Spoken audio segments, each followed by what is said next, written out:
your destiny. TheorySabers.com. Hey everyone, and welcome back to the channel. Today we're diving deep into one of the most pivotal Sith Lords in Star Wars history. This is a character who, despite being lesser known, secured the future of the Sith for generations to come. I'm talking about Darth Zanna. Now, you may know her as the apprentice of Darth Bane, but she did much more than just follow in his footsteps. Zanna took the foundation Bane built with the Rule of Two and made it indestructible.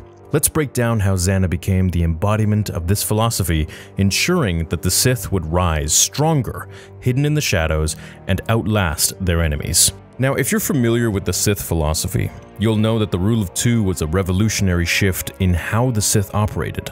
Introduced by Darth Bane, the Rule of Two limited the Sith to one master and one apprentice.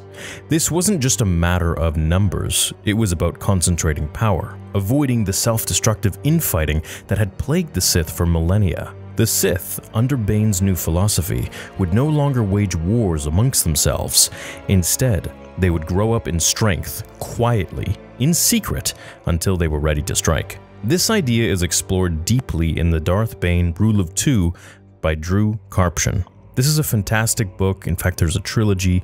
If you're into Sith lore, I really recommend checking these out. But while Bane laid the groundwork, Zanna was the one who perfected it. And what makes her so fascinating is that she wasn't the typical Sith apprentice. She didn't rely on brute force or raw power like many of her predecessors. Zanna's journey starts when she's just a child, surviving the brutal Jedi-Sith war. Bane, recognizing her potential, takes her under his wing. What's interesting here is how Bane saw something in Zanna that most Sith masters would have overlooked. While many Sith craved power and dominance in a physical sense, Zanna's strength lay in her mind, her ability to play the long game. Over the years, Zanna mastered Sith sorcery, an ancient and feared aspect of the dark side. This wasn't about throwing lightning or overpowering opponents in lightsaber combat.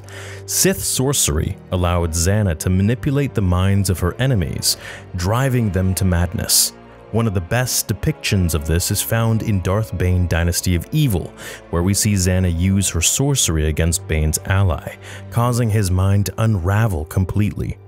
This wasn't just a show of strength, it was control on an entirely different level. But what made Zanna truly unique was her patience. She wasn't quick to challenge Bane, even as she grew stronger. In the book Dynasty of Evil, there's a passage that captures her mindset perfectly. She would not challenge him until she was certain she could defeat him. For to fail would mean death, and she was not yet ready to die. This speaks volumes about Zanna's strategic brilliance. Unlike most Sith, who would have grown impatient, driven by ambition and pride, Zanna understood the essence of the Rule of Two. The apprentice's role was not just to overthrow the master, but to do so when they were truly ready, ensuring that the Sith Order would only grow stronger, generation after generation. The moment that cemented Zanna's place in history was her duel with Darth Bane. In Dynasty of Evil, Bane grows obsessed with cheating death. Exploring the dark side technique of essence transfer, this would allow him to move his consciousness into another body, essentially becoming immortal. But Zanna knew that if Bane succeeded, she'd never be able to claim the title of Dark Lord for herself.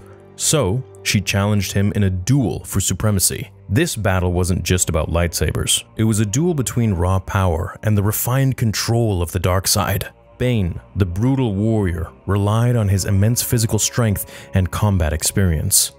Zanna, on the other hand, used her sorcery to break him down mentally. This was a battle of the minds, wills, and the dark side itself. Now, there's some speculation, especially from fans of Legends, that Bane may have succeeded in transferring his essence into Zanna, which, as I'm sure most of the people watching this video, are probably old-school Legends fans. And if you're new, well, welcome.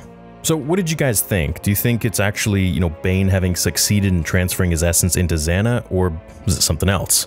Now, the final moments of the book are quite ambiguous, with Zanna showing a slight twitch of her hand, a possible hint that Bane might still exist within her. However, officially, Zanna is recognized as the victor, claiming the mantle of Dark Lord and solidifying the Rule of Two. This moment is not just about a fight, it's about the survival of the Sith Order. Zanna's legacy is one of discipline, patience, and intelligence. She wasn't the type of Sith to rush into battle or rely solely on her strength in the Force.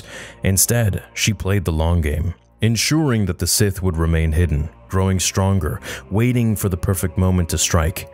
This is what made her so dangerous. Zanna understood the importance of controlling not just her enemies, but herself. And that's really the brilliance of the Rule of Two. By limiting the Sith to one master and one apprentice, Bane and Zanna ensured that the dark side's power would be concentrated, growing with each generation. In Dynasty of Evil, Bane reflects on this. The master must know that one day the apprentice will seek to replace him. The apprentice must know that only through death can the master be freed of his rule. This cycle of betrayal and ambition ensured that the Sith would always have the strongest, most cunning leaders, unlike the Jedi, who believed in democracy, peace, and harmony. But here's where the story gets even more interesting. By the time we reach the era of Darth Sidus, we see how the Rule of Two has evolved. Sidus, much like Bane, understood the need for secrecy, for manipulation, and for patience.